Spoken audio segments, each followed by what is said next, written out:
From sports, entertainment, politics, pop culture, we are the culture. VMO Radio, live and direct. VMO Radio, live and direct. VMO Radio, live and direct. VMO. I tuned in to VMO Radio, live and direct. I am Don Grizzle, and co-hosting with me tonight, I got my man James VMO, James Calhoun. Say something to the people, Mike. Of course, man. Hey, I am James V.M.O. and always remember, we got the whole city behind us, all right? Yeah, man, we're gonna keep it light, keep it fresh. In for a great show tonight, man. Go ahead. Exactly, man. We got a great show tonight. We got some very special guests in the building for VMO Radio. Like I say, man, live and direct. This interview is being brought to you, empowered by you. You know what I'm saying? With the best you can possibly be, which is love. This show is, I'm telling you, stay tuned, folks. This is a great one. Well, let's get into the introduction of who we got on tonight's show on VMO Radio. Tonight, we got special guests. Showtime Productions is in the building. We're talking about CEOs. We're talking about writers, directors, producers. Yeah, preach on that, Tabernacle. With such stage plays and hits and TV film series such as What Lies Beneath. We're going to talk about it. A Cry Nobody Heard. We definitely going to talk about it. Complicated the series. Atlanta, New York.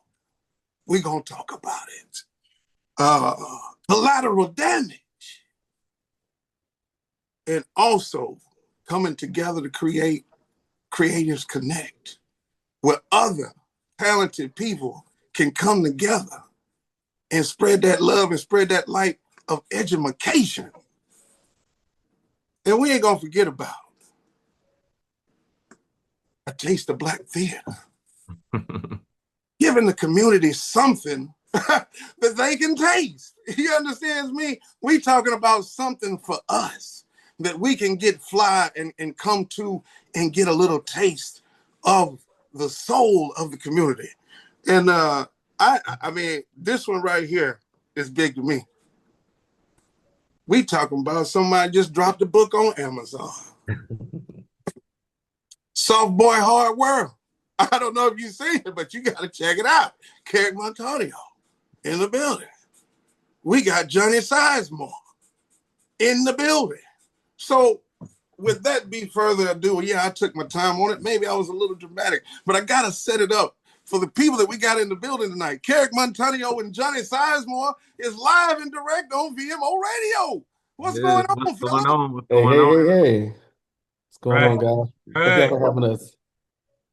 Oh, I had to run that catalog down, man, just because, man. And hopefully I didn't miss nothing. And hopefully, y'all can catch me up if I did. But that's an extremely meaningful catalog of creation that I hope people can understand and realize what we're gonna get into tonight of creating that catalog of some of the inner workings of how you all really dove into it. So just take us from the start. We'll get into the catalog and the specifics of certain projects that y'all might want to talk about that we can talk about. But where did it start for Showtime's Productions? Go ahead, Kerrick. No, this is your story. All right, so early on in 2016, I went to Kerrick one day and I was like, "Hey, let's do a play. Let's write a play." Never, 2015. so 2015, excuse me. Never had any experience, never had anything. I'll take you back in November the 22nd, 2012. I was robbed and shot in the chest 2 days before Thanksgiving, and from that I had suffered PTSD bad for years, and I needed to find a coping mechanism that would help me alleviate some of the stress pressures, anxieties, and things that I was going with. And so I remember driving down 85, getting off the easily 153 exit, and I contemplated driving my car off of the bridge. And it was in that moment, I felt like I was around so many people, but I felt like nobody ever seen me. They didn't hear me. They couldn't understand, what I was dealing with. And so, from that, I said to Kerry one day, hey, let's just write a play. That first play was entitled A Cry Nobody Heard. It was a story um, based upon some of the feelings that I had. And we pulled from some other things. And it was only supposed to be a one-off. We were supposed to just do like a little one little thing and just going back to our music career, not knowing that the plan was so much bigger. God's plan was so much bigger than our just, hitting it and quitting it. We didn't know what to expect. We sold out two shows in one day, and it's been in a beautiful journey since then. 10 years doing this, and we just really getting started. So that's how I started. Yeah. Wow. And then for me, like Johnny said, he came to me to write the play, or he said he wanted to do a play. But as I was younger in high school, I was a part of the Dwight Woods Phyllis Wheatley Repertory Theater. So I am a proud alumni of that particular theater company in the upstate. So I grew up singing, dancing, and performing. And then I also had taken a creative writing class in middle school, which is there's a very interesting story behind that as well. So I had experience with writing as well. So I'm just like, he want to do a play, let's do it. And so, we wrote that play together. And out of all of our catalogs, that was the first thing that we actually wrote together. Otherwise, I do the 99.9% of all the writing on all of our projects, with the exception of A Crown Nobody Heard, and then our newest play that's coming out, Backbone. We wrote on that one together. But all the other projects I solely have written on. So, I write and then I give it to the mastermind and he puts it all together, and that's how we work. Yeah, man. Man, that's dope that that y'all have that dynamic of, what I'm saying, the strengths and is of what I'm saying, but I kind of wanted to go to like start of it, of you saying, Johnny, like it was due, and I think that's why it's a good part to highlight. It was due to a kind of trauma response and how you was Mhm. dealing with it, right? Mhm. That wind up you taking that and then transmuting the energy and sending it back out into the world for good, and it touching people and being the foundation that y'all started on. You know what I'm saying? Mhm. Man, that that brother, I salute you. Because a lot of people would sit in it and Mhm. not realize that they could use it and transform it, not only to help themselves and how, like you said, you worked through it and dealt with it, but more importantly, help someone else with that gift that's been given unto you, right?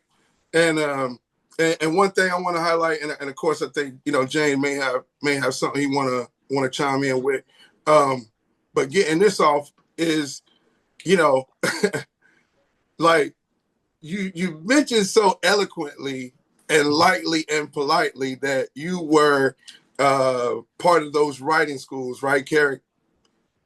But one thing that me and you've had a sidebar conversation that I want the world to know, okay? Because I want people to take their time and listen to this and go back and replay it and listen in your mind what we're talking about tonight to really let it sink in, right?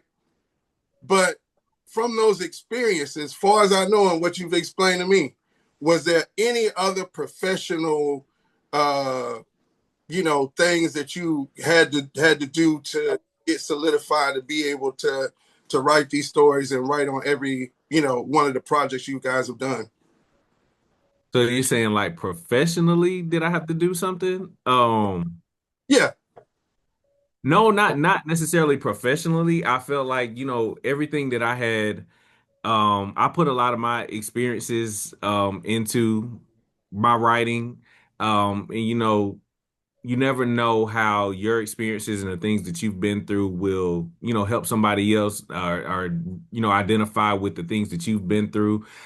So for me, I learned just how to be expressive in that moment. I'll never forget my first experience writing was I used to write stories about my friends in middle school. I used to put my take spiral notebook papers and handwrite stories, and I would name the characters after all of my friends, and it would just be the most craziest thing. And I would write a chapter, sitting in one of my classes, and I put the paper together, staple it like it was a book, and then I would pass it around and let all my friends read it. And because, of course, because they were in it, they were interested and want to say, "Oh, well, what did I do? What I'm doing?" And Yeah. so it became a thing. So I'm like, okay, everybody that we switching classes in middle school, they be like, hey, I got next period. I need to get that book. I need to get that book. I said, don't even worry about it because by the next period, chapter two gonna be out. So now, what I'm saying? It just became Mhm. a thing for me. And so, growing up and realizing it, that this is actually something that I could make into a profession. It's not just something that I can do for fun, is one of also the driving forces that I have because at my age, I didn't realize what opportunities I could make for myself doing this. I'm just thinking I'm just messing around, just doing something. But now I realize that, the sky's the limit with this. And so I know that there's another me out there, another 12, 13, 14-year-old boy that's like, man, I want to write and I want to be the example to show like, hey, this is what you can do, and let's cultivate that now. So when you become a young adult, you already on the path to success with it. Right. Well, and like James, I got you. But what I was highlighting was no mention of no formal training with this gift and everything that you did, and so everything Dream life. there I was learned on my own. on your own, and that's what makes it bigger to me, is because there are some things that are just inherently within us encoded in our DNA to do. Mhm. So I thank you, brother. I wanted you to highlight that because when I heard that, when you told me that, like you was like, yo, Uncle Mark, like I ain't ever had no training like just, this in high school and that, taking classes, but it developed and how, you told the story of how to develop, man, it's just super dope. And I want people, so when they listen and they understand or when they see, y'all projects and they see your writing, that's the place that it comes from. So James V.M.O, talk about it. Oh yeah. Okay. Okay. Gotcha. So my question is, I'm gonna change it up a little bit. So I really want to know this. What was the biggest sacrifice each of you had to make to turn your passion to a career? Mm. What was that moment where it was like, you know what? Let me put this to the side because I'm locked into my focus. What I gotta do next? And you know what? What's up? And this is probably going to surprise you guys, but Johnny, it may be a different answer for him because he there was a catapult into this with music that he has. But for me, um, there hasn't been really a major sacrifice up until now. We've been in the game for 10 years. And this will shock a lot of people, but me and Johnny both still work full-time jobs. Mhm. Monday through Friday, we're on somebody's clock working. And then we do showtime all the time after 5 o'clock Yeah. and on the weekends. So in 10 years, we've managed to build what we built um in the spare time of us doing our 9 to 5 jobs. Mhm. So as of now, there's been a recent transition with my job, that they're outsourcing things. So I found myself, without one actually coming up in August. And but it's perfect timing in God's alignment because now that's going Mhm. to allow me to really focus and build my dream and our vision for Showtime. And we just look at it like this. If we've managed to do the things that we've done with a 9 to 5, where are we going without that being a hindrance? Yeah. Man, talk about it. Yeah. And so Okay. for me, yeah, I've done music majority of my life, and stepping into this entertainment spectrum, I made a decision to step away from that. I mean, most people they used to know me. Oh, you do music. Oh, you sing. You do music. And I kind of got tired of that. And I remember one day I was like, "This, there's more to me than just this musicality side of things, and that's not my legacy." And I seen that, doing Showtime, doing this entertainment, the culture, and the arts, that I made more of an impact, and I changed more lives outside of the four walls of the church than I ever did inside of it. So, the pivot was necessary for me. Mm, okay. This for the audience. Just let me slide this in there, James. This for the audience. We're all talking about the famous group One Accord. Yes, go download the album on Apple Music right now. Exactly. Go back, and I thought VMO Radio was going to get a sneak peek that there was some rumblings that there might be a re coming together, as they say. Billion. Maybe we can get another tour, or a couple of show dates out of. And We'll see. okay, that's We'll all I see. got, fellas. Hey, We'll see. we tried. One I don't Accord. want to make no promises I can't keep. I got you. One Accord, but they can look it up. They can look it What's up, man? That's what's up. Wow. After 10 years. Okay. Okay. All right, then I got another question then. Let me see if I can get to thinking a little bit. Okay. All right. So have you ever had to make a major creative, let's say you had a disagreement creatively. How did y'all work through it without hurting the partnership? We have creative differences all the time. Like every day, all day, every project. Yes. We it's all the time. But I think throughout the years we have just learned to lean more into each other's skill set depending on Mhm. what it is. So like if we're working on a film project and there's something going on with how it looks or how it whatever, I'll give my opinion, but at the end of the day, that's Johnny's lane. So his decision or whatever he thinks is probably going to trump what I feel. Now we can circle back now when it comes to a writing or a character development or the way the story is falling, where that's my lane, then he's gonna have to fall back. He can feel how he want to feel, but at the end of the day, my decision is going to trump that. So throughout the years, it's a struggle. We swerve a little bit, but for the most Okay. part, we try to stay in our own lanes. Yeah, I remember in like our earlier years when we were writing A Crown Nobody Heard, I was so hell bent on a character's name. Oh my God, we went toe to toe About about a this. name of a character, like, come on, bro. really. It's that detail. It was. Yes, It, yes, yes, That yes. detail. But what's crazy, and of course, we went with my name because that's my thing. But at years later, we did a Christmas show, and I said, you know what, Johnny, let's go back and use that name that you wanted to Absolutely. use It worked. in a crowd nobody heard, and it worked perfectly. So that's we found simple ways like that to compromise. Hmm. okay. Now, was that home for the holidays that you speaking Home about? for the holidays, yes. They can check out. Yeah, or that was a play. Hmm. Hmm. Yeah. Hmm. And we're circling back Might around be this we might be December. bringing that back this year. So be on the lookout. Yeah, man. Okay. Okay. Gotta let them know. Let them know. Gotcha. Hey, Don Chris, you got a question for him? Yeah, man. I got one, man. This is one I kind of wanted to know. With y'all giving a little bit more uh substance to how you guys really come together, how this movement happened. But was there anybody that y'all might have took inspiration from that inspired y'all in the way and in the style and in the signature that you all decided to do? Because you know what I'm saying?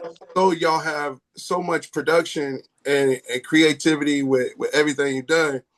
There is a distinct signature that I think that that y'all set yourself apart from, of not trying to be like anybody in this area or anybody in the world in the film and TV and stage play industry. So, but was there any kind of people that you say, you know what, that inspired me, or could be whatever, actor, actress, but was there anybody that inspired the work that you guys do with Showtime Productions? Yeah, so for me, early in the earlier time spans, Tyler Perry was one of our biggest inspirations. Not the Tyler Perry we see now. I'm talking about old school Tyler Perry from the VHS tape. late, yeah, the VHS tapes. Oh, You know, okay. I remember I feel like I was probably one of the first people to come across the whole Tyler Perry VHS tapes years and years younger. I was at a barber shop and somebody had a bootleg copy of it, and nobody was checking for it. Was Medea's Family Reunion. I remember being in the ninth grade, sitting at home. I would watch that thing over and over and over, and I would share with everybody in my family. And then a couple years later, then it's like this whole Tyler Perry wave came through. And I think, early on we went that route of the Tyler Perry type styles. When we went into the film and television, Issa Rae, I love an underdog. I love somebody that comes from the bottom, who gets overlooked, over appreciated, and they come out on top. Those are success stories that I love to follow. So we took on the Issa Rae approach with our television series, and then as we started to pivot into the more professional theater, August Wilson has probably been one of my biggest inspiration. You probably may not know his name, but you probably seen his work. I know y'all probably seen Fences with Viola Davis and Denzel Washington. Oh That is yeah. his. So he's probably one of the greatest American playwrights of the world. He's the black version of Shakespeare. And so that's who I really lean into now, doing the whole professional theater company now. Our work has definitely shifted from the Tyler Perry type things to more professional standards of stuff that you see on Broadway, on the Tony Awards, and things of that magnitude. Yeah, and so for me, like it's definitely all of those people that he named, but it's like for me when it comes to writing, my style, and I learned everything that I learned from watching soap operas. Mm. So I spent a lot of time at grandma's house, both of them. And so so growing up, I watched a lot of soap operas, and so and to this day, I still watch soap operas. Like I'm locked into The Young and the Restless every day. It's recorded, and if I don't watch it that day, I'm going to get to it before the end of the week. If I'm gonna spend a whole Saturday catching up, I'm going to watch The Young and the Restless. But daytime soaps are probably the most detailed storytelling that you'll find because you think about it, the Victor Newmans and the Nikis, everybody's familiar with these characters and they've been around for 30, 40 plus years. How do you continue to write for somebody when you look back over that amount of years, you feel like you know this person? Hmm. And anytime that you're watching a TV show, you're watching a stage play, you're watching a film, or whatever the case may be, you want to feel connected to characters like that. And so my writing style has always been like I want the audience to feel familiar with them. I want them to feel like they grew up with this character, or that's their sister, that's their uncle, that's their mama, that's their grandma. There's some type of representation Hmm. that's real and authentic. And I learned that from watching soap operas. Hmm. Okay. Okay. Got you. Do you like Beyond the Gates? I love Beyond the Gates, and Beyond the Gates is so incredibly amazing to me. For one, because of what they're doing, being the first all black daytime soap opera since what Hmm. the 90s Generations was one, and I think that was on like in the early 90s. But in over 40 years, this is the first predominantly black daytime soap opera, and Hmm. they're doing an excellent job representing black people of Sure. success. They're not poor, they're not hood, like Thank they're you. very professional. They dress nice, they look nice. And if you watch it daily, you'll realize that they're touching on a lot of topics that directly impact the African American culture. And it's Hmm. not just for entertainment because you'll sit there and you'll look at it and you'll think you're watching for entertainment, but what they're really doing is educating you. Because right Absolutely. now they just did a storyline about diabetes. They just did a story about cancer, a specific cancer that affects African American women. And so, of course, what is their demographic watching that show? Is probably black women between the certain age that's impacted by this specific cancer. What better way to educate them than by creating storylines so they actually see a representation? And then, you know what? I need to go. to my doctor. I need to go get checked out. And I think that that is such a beautiful thing. If I had a dream gig right now, it would be to write for Beyond the Gates. Yeah. Ah, okay. Okay. Okay. All right. I got a question. That y'all both, have done, been on the stage, been on the screens, so you're written for both the stage and the screen. What's the biggest difference between writing a play and writing a feature film? Well, writing a play is, I'm in 10 years, I'm gonna be honest with you, I no longer really care for writing plays. Like Oh, I much more now enjoy writing film and television, but plays are our foundation. It will always be our foundation. But it's much different because with the play, you have to be very detailed because in film there's certain things that you can incorporate in the story that can just be shown. Um, Hmm. whereas in on stage, you have to write down everything. Like in this moment, they have to travel to this side of the stage, and this has to be present, and they have to say this, and they have to do this, and then the lights have to come in, and then the sound effect has needs to happen here. So there's very specifics that you have to include, and you have to think about the overall picture of the story that you're telling with writing a play. Whereas in film, it's less of that because you're going to write the story, you're going to create and develop the characters, but for the most part, the actors are going to step in and tell the story through what you're seeing on film. That's my experience, Johnny. What you think? What you say? I mean, my heart is in stage. That's why I think I was drawn into doing coming back out of retirement with the writing of this latest piece that we've done together. I'm taking it back to the roots. I think the roots is what launched us and sustained us for many years. I mean, I love film and television, um, but I feel that real. Real actors are born on stage. So yeah. Yeah, real actors are born on stage. And Mhm. with that being said, gentlemen, I want to ask the catalog because the catalog is, you know what I'm saying? The catalog is very extensive.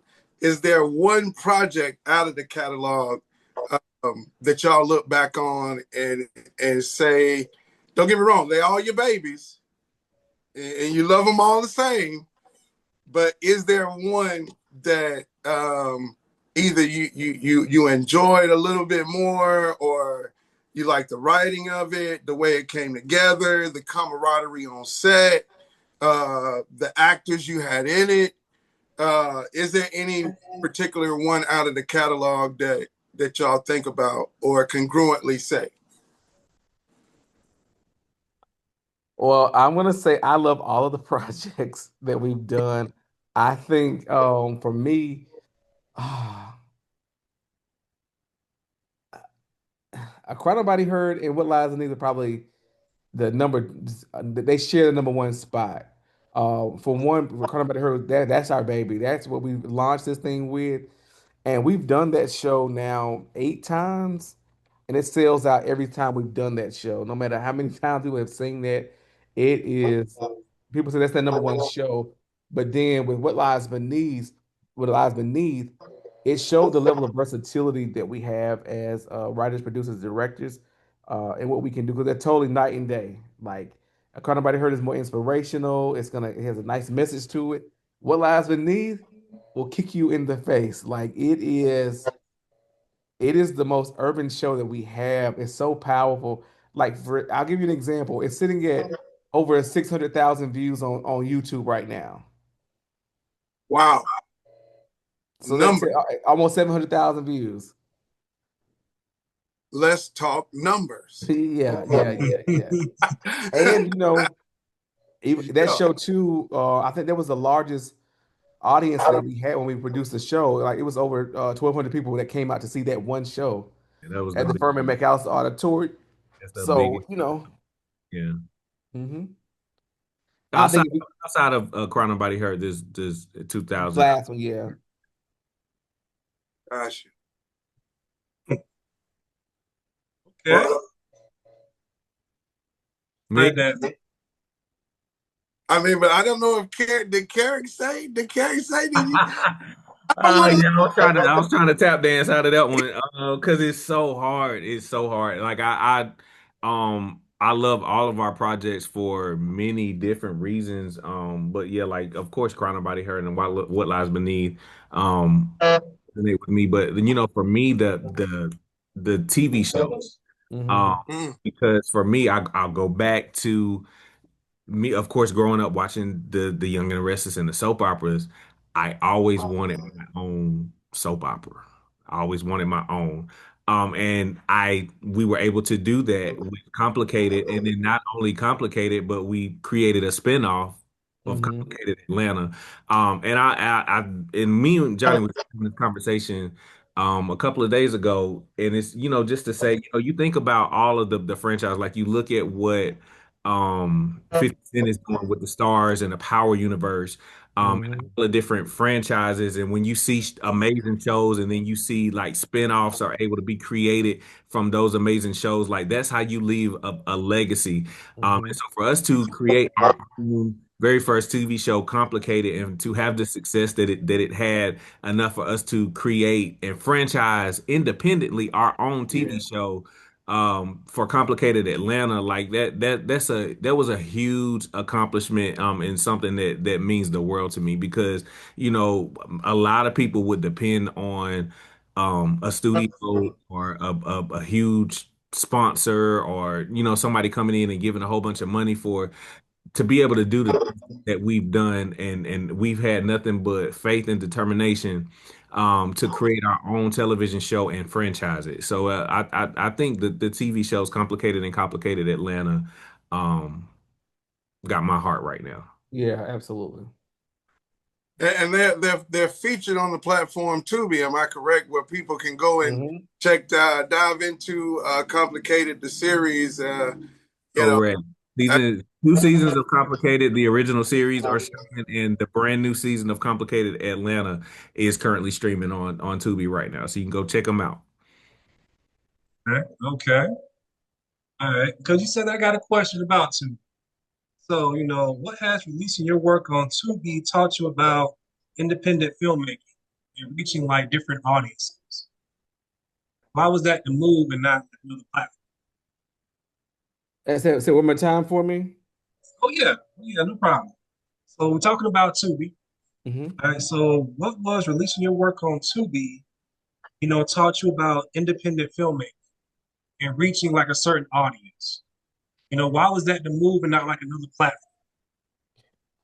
Okay, so for us, Tubi, when we first went to Tubi, you really didn't hear much about streaming platforms or spaces for independent filmmakers to have, a space to put their projects out independently outside of YouTube. There was no major studios, no major networks that were taking independent. You had to be greenlit through a distribution company or through a network. And so Tubi, people down Tubi because during COVID, everybody was putting trash out there because Tubi is one of the highest paying AVOD, which is advertisement video on demand platforms that there is. So people were making $100,000 a quarter every 3 months, 200,000, just making great money. So they were just putting anything out there. And it's just like Fox, like with Fox. Fox owns Tubi, mm, and what I feel like they did was they took black content to grow their channel, their network, and then they started to pull back on those type of projects.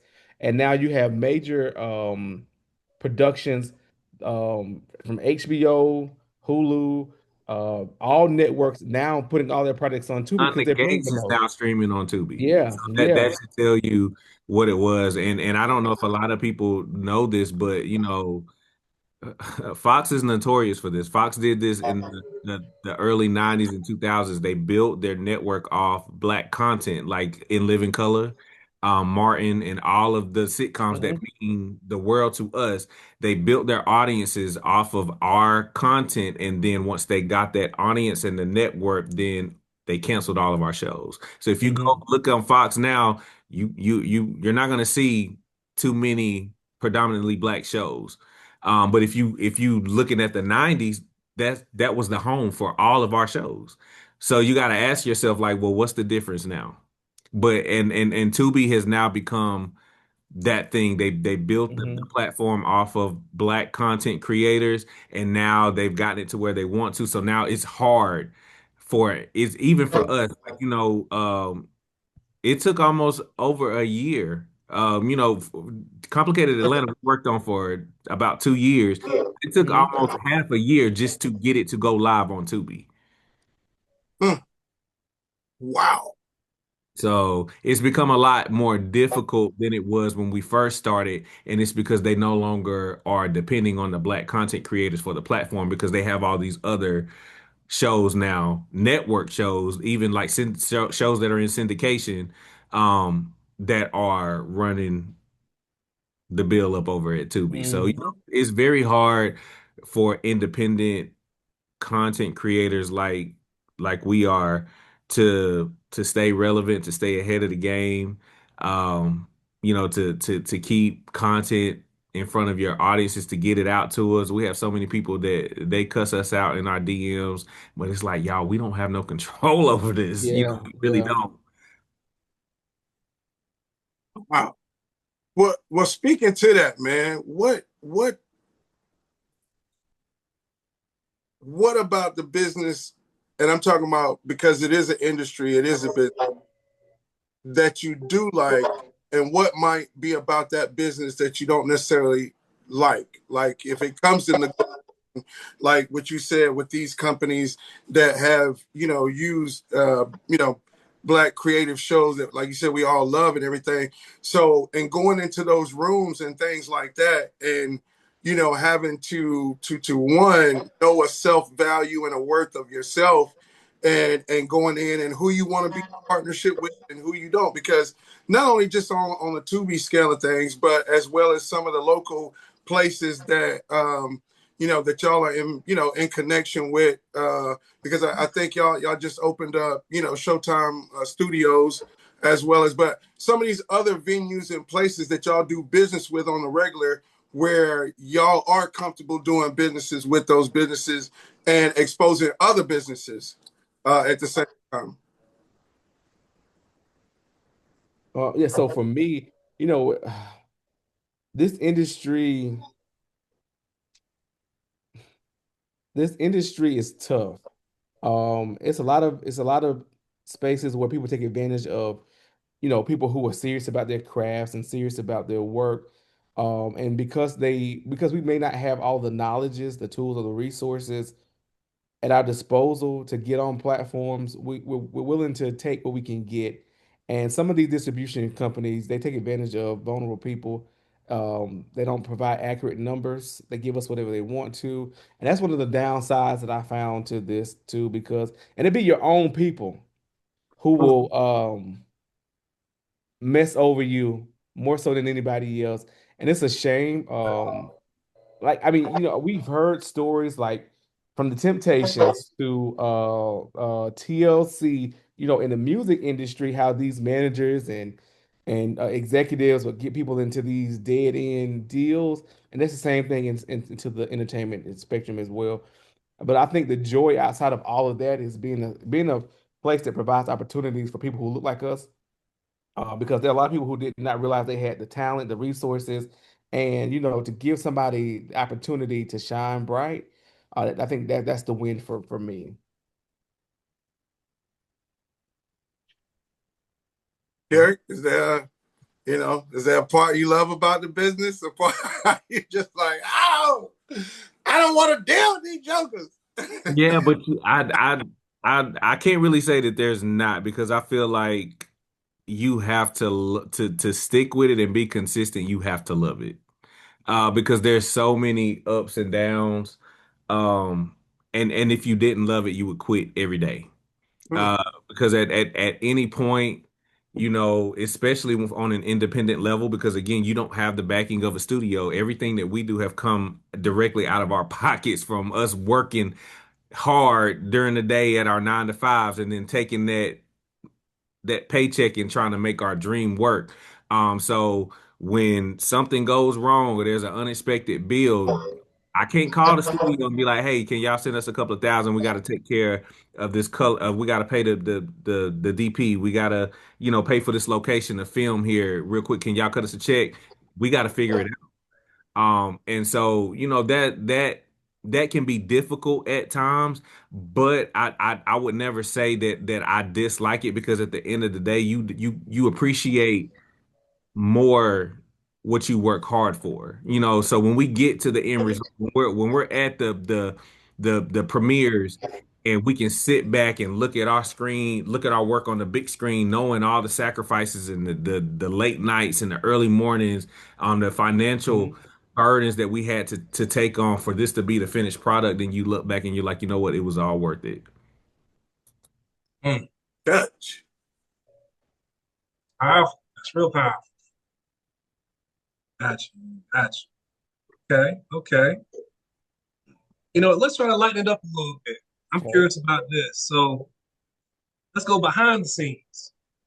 So what's one unforgettable or funny moment that happened during filming that viewers, really never knew about?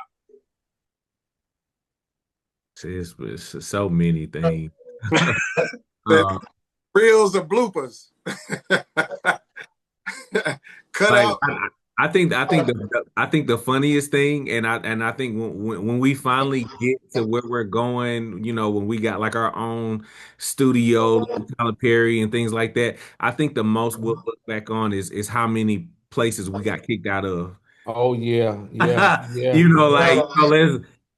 lot of times, we just like, let's just pull the camera out real quick. Let's go and shoot this scene, and try to see what we can get done before, hey, what are you guys doing? You're not supposed to be here. Where's your permit? And the police showing up, like, yeah, all of that. It's All of that, and even being in a restaurant filming, and then one of the managers didn't talk to the other managers, and so now they have a problem. And we have actors from LA, Atlanta. We got Atlanta cinematographers, and we've wasted hours, and then they tell us, well, y'all can come back at midnight. Then we come back, and they say, oh, you can't use it. Like it's been a lot of stuff like Mm. that. and we've wasted money on flights and hotels and paying the actors and the videographers and stuff to do a job that now we can't do because we don't have a location. Mhm. So many days of that. And that just goes back to what I say. You gotta love it. You gotta love doing this because anybody else will be like, I just lost this money in a couple of hours. Yeah, I'm done. I'm good on it. Yeah. Mm. Just like Straight like that. Yeah, I mean, everybody sees the glitz and glamour of this thing, but they don't see how much hard work that goes into it. You have to deal with people with multiple personalities, people who are crazy as hell. I don't know if I can say that on this podcast or not, but I'm gonna say Let it. it out. Let it out. Um, Talk about yeah, you have to put out so many fires that you did not start. You have to deal with so many egos and things of that magnitude. People putting out false narratives. It's not for the wicked heart, for the faint at heart. You know, we've been extorted for $20,000 for footage that we could not use. Like I don't know if you guys noticed, no, but Complicated had to be shot twice. Like it. we filmed the whole first season, and then the DP was like, "Hey, if you want your footage, pay me $20,000."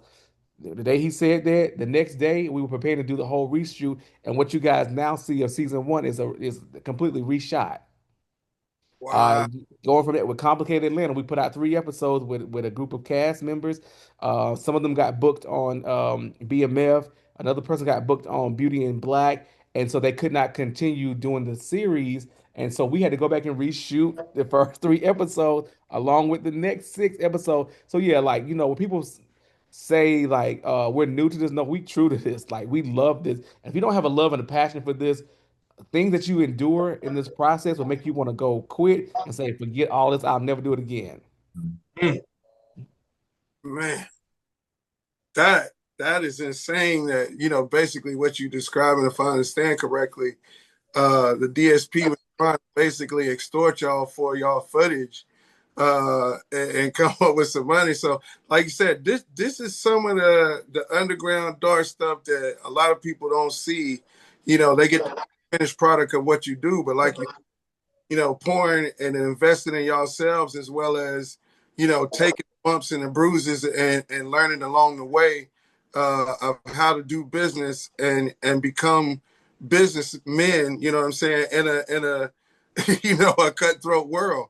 But one thing I want to think about, and we probably got just a little bit more time with you guys because we definitely want to be able to go live with you. I know we might even have to do a part two interview or conversation because I know James probably got more questions. I got more questions, but I know we're running out of time, so we definitely want to thank you guys. But one of the few things before we get out of here, because we ain't gonna just cut it short. We're gonna talk about it. This is VMO Radio live and directed. We got Showtime Productions in the air. Okay, like we got Showtime Productions, the producers, the writers, the CEOs.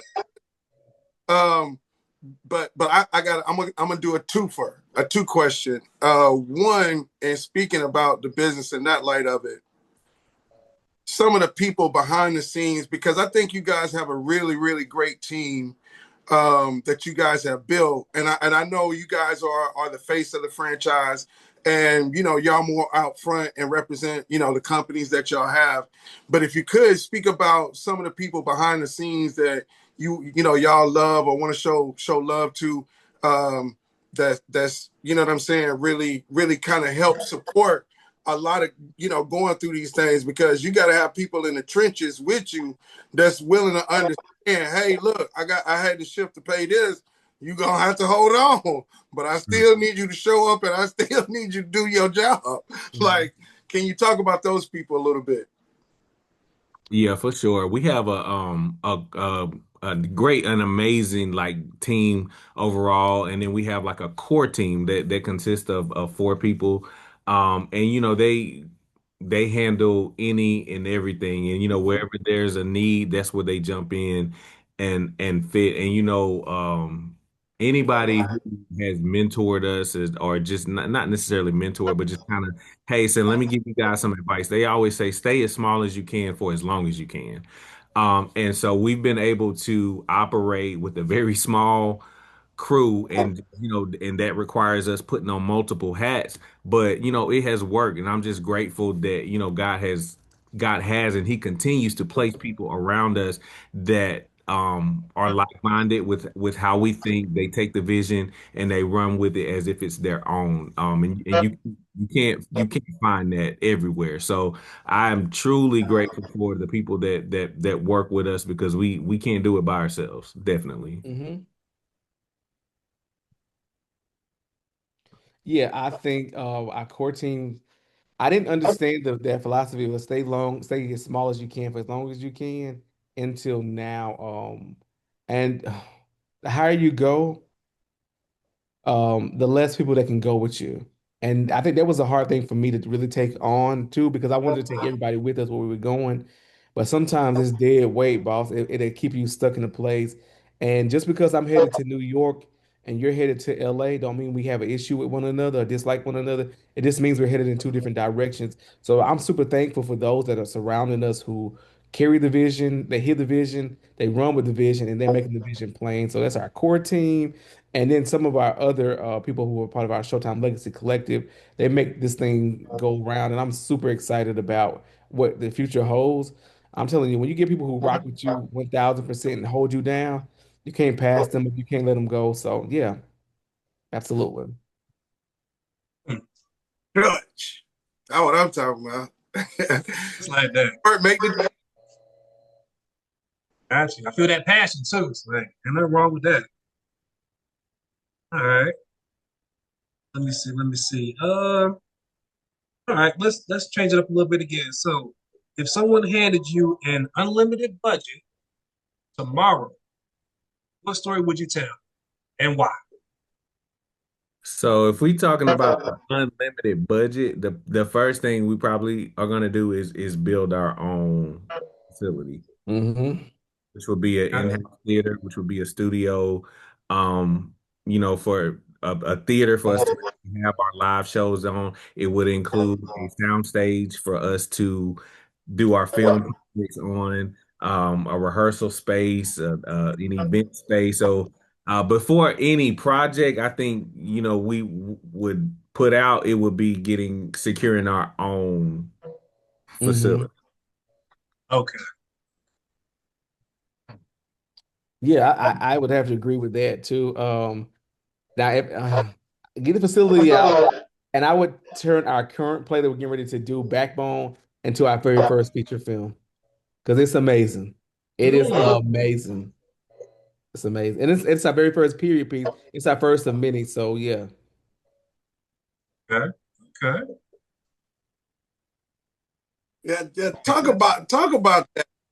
Uh, the upcoming projects you guys got working right now. All right, And so Showtime Legacy Theater, we are debuting. We're launching our very first inaugural season, which is called the season of Inheritance and Identity. We're opening the season with a brand new show called Backbone. It's our very first period piece. It's set in 1995 in Memphis, Tennessee, inside of a decaying automobile garage, and it's a story about a family that is battling over what they consider to be legacy.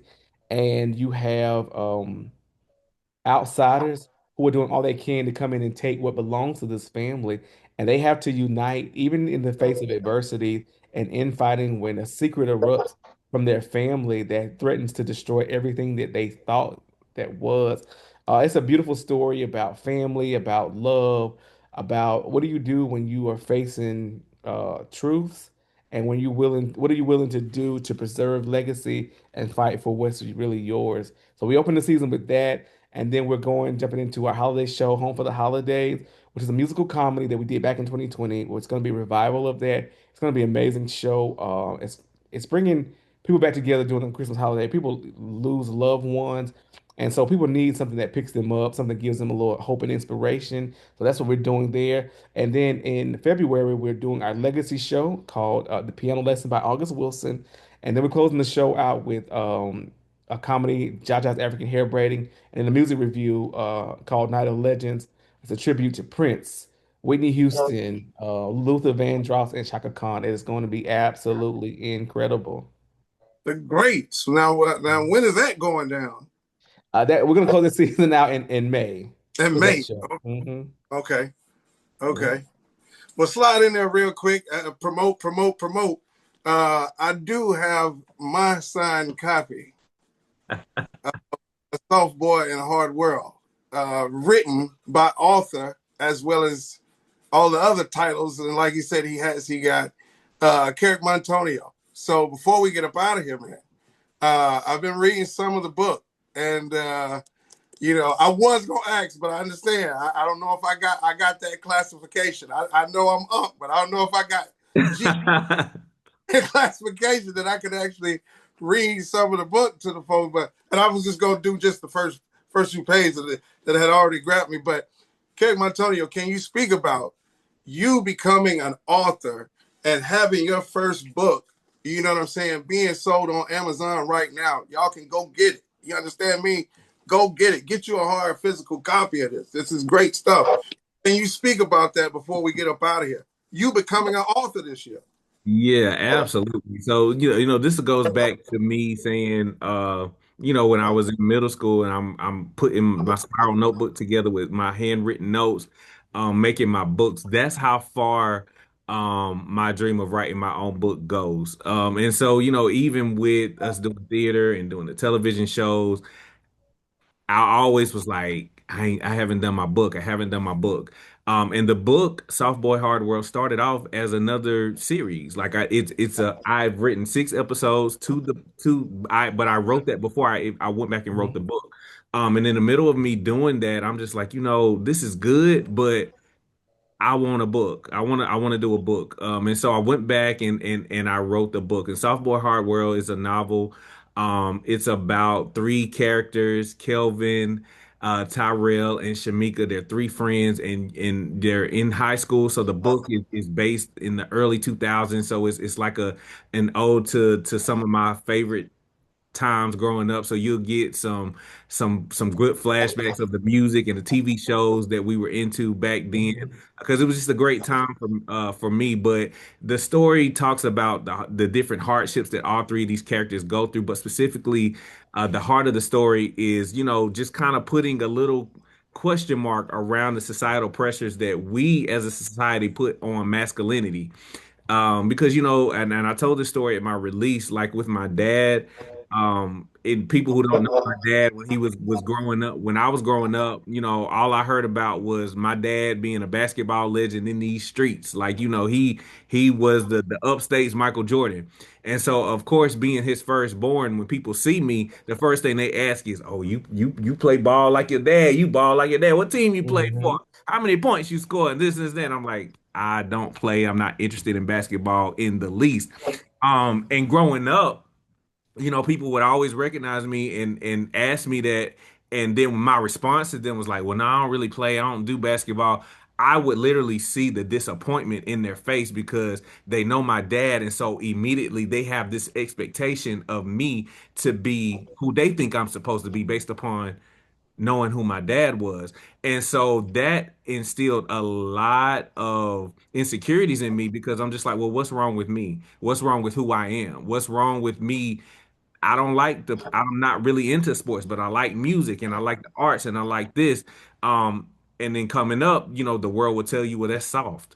You're a dude. You supposed to play sports. You supposed to know how to fight, and you supposed to do this, and you're not supposed to show your emotions, and Hmm. like that. So at the heart of the story, you see all of these characters going through these different things that the world would deem as, they're interested in the arts and things like that, but the world would call it soft. But the things that they experience at a young age, only a strong person that's not soft will be able to survive a lot of the things that's discussed in this book. And so that's what it's about. It's a great read. It's super personal to me, but yes, it is available on Amazon right now. And if you don't have your copy, you need to go get it right now. It is absolutely incredible. I just remember the process of him writing it. As I'm reading it, I'm like, wow.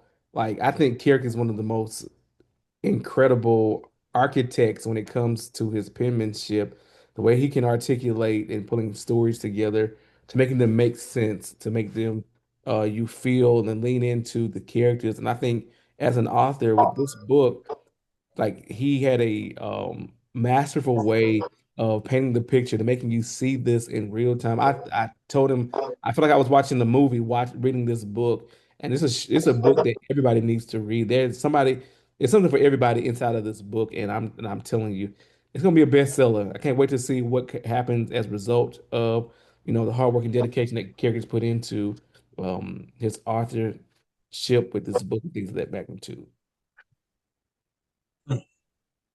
Thank you, Right. Johnny.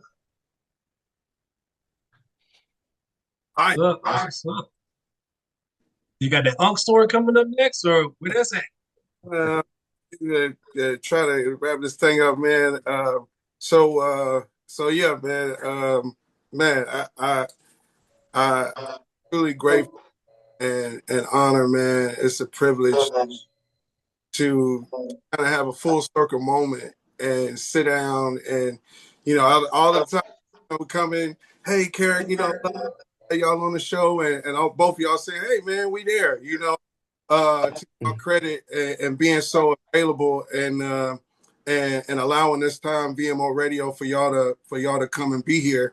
Knowing that y'all got busy stuff going on, so we definitely appreciate it, and we're gonna slide on over to the live after we finish this interview. But before we get out of here, I gotta say, and why I say it's a full circle moment for me, as your Uncle Kerrick, you know what I mean? This is a story that, as you tell stories, this is a story that we lived and one that I've told on the show before, actually. Having you on the show, it'd be special to tell the story because, like a lot of stuff that you all have alluded to tonight and in talking and we have in conversation, that certain things are intentional, but a lot of times it's bigger, it's far bigger than who we are as people or the things that Mhm. happen to us. It's actually bigger in life, for the overall masterpiece of life, right? Mm-hmm. And so a lot of people know, like, Kerrick made me an uncle at 11 years old, Oh right? wow. You know what I'm saying? His, um, his mom and his dad, who like he said, were a big name basketball, and Burns, his dad Derek, and his mom Kiva, at Greer and playing different sports and everything. But yes, so I became an uncle at 11, and I really took it to heart, and so, like, you know what I'm saying, like when his mom brought him home, and a lot of times, for whatever reason, you know, they would have him kind of like more closer to the living room. And, my mom and my sister, his mom, they stayed in the room, and then I stayed in the room. But for whatever reason, like in the middle of the night, when Kerrick would, be crying, and I know he needed his bottle, you know what I'm saying? They would just let him cry.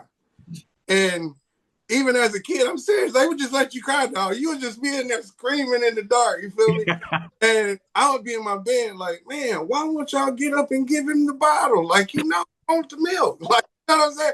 So, but a lot of times, so it started with that. But this one day in particular, and the story that I want to tell about how it's bigger, right? And listening to that voice is my little routine was I come home and, and generally, watch Kerrick before his mom got ready to go to work at Capri's Italian. And so in this one day in particular, that's what's going on. I get out of school, I cut on the cartoons, and generally I would kind of always hold Kerrick or have him laying on my chest while we watch cartoons and go to sleep or whatever, right? And his mom would go into work, and then Mama T, my mom would come home and take over shift or whatever. So this one day in particular, Kerrick is laying on my chest and watching cartoons and everything, and then he has, like, whatever reason, like, I just noticed it at 11 that, okay, any baby, any kid would drool, whatever, right? But this is a real strong drool. Like, my front shirt is soaking wet, like Yeah. completely soaked. And something spoke to me and said, man, I don't think this is right. Something is not right. And so I went and got his mom. His mom was getting ready for work. She panicking, what's going on with my baby? You know what I'm saying? And she had a 1984 beige Ford Mustang that she was a straight drive. And she crying, frantic, trying to drive and get him to the hospital. And we get him to the hospital, get him checked out. The long or the short of it is, of course, as you see, thank God and all his blessings that he's here. You know what I'm saying? But the thing with that was, I remember, them explaining, to your mom, and your mom explaining to my mom, and me hearing it or whatever, that if we didn't get to the hospital at a certain time, because Kerrick was having a seizure, and he could have went brain dead. You know what I'm saying? Because that's what was going on. And so by us getting into, his mom driving, we get into the hospital. And I'm not telling that story for any kind of self-glorification. I'm telling it because, like, everything that you've done in your life since then, right? The calling and the blessing that is on your life that's bigger, right? Of course, than that moment. But for you to be here, going through the midst of that, and everything that you inject and y'all inject into y'all company, and y'all give to the world, for us to digest. That's why it's special, and it's important to me. To anytime Showtime Productions is got something going on, you got something going on, that I'm there. You know what I'm saying? Not just as an uncle, but also somebody that want to support, the cause and the movement. But from that story, always remembering, like, man, thank you, God, that whatever you spoke to me, and for that to happen. And I just look at everything, and that's why, like you was talking about earlier, as far as, when y'all started out singing in one accord, I never told y'all this, but it was one moment. We was at Bethlehem, and I think because Mama T was there, your mom was there, your brothers were there, everybody was there. And it was one of the first times y'all was singing. And man, I just remember seeing, what I'm saying, Johnny doing what he do with the choir and everything, seeing you sing. You know what I'm saying? Like, you know what I mean? Like, I remember seeing that, sitting in the back, and I was like, man, not only is this something that they glorifying God with, but this is something that they love to do. Yeah. So thank y'all for showing up. Thank y'all for being here. And anytime y'all got anything y'all want to promote on the platform or want to come on with us, because we about to move it over to the live and everything like that, man, just let us know. But it's been a great night. It's been a great show. We thank y'all. Absolutely. And if there's anything else y'all want to promote as we get out. Yeah, I think I'm covered, Johnny. What you got? Yeah, this make sure you guys go subscribe to our YouTube channel, Showtime Productions TV. Follow us on all of our social media platforms, Showtime Legacy Theater on Instagram, Facebook, TikTok, and X. Yeah. From sports, entertainment, politics, pop culture, we are the culture. VMO Radio, live and direct. VMO Radio, live and direct. VMO Radio, live and direct. VMO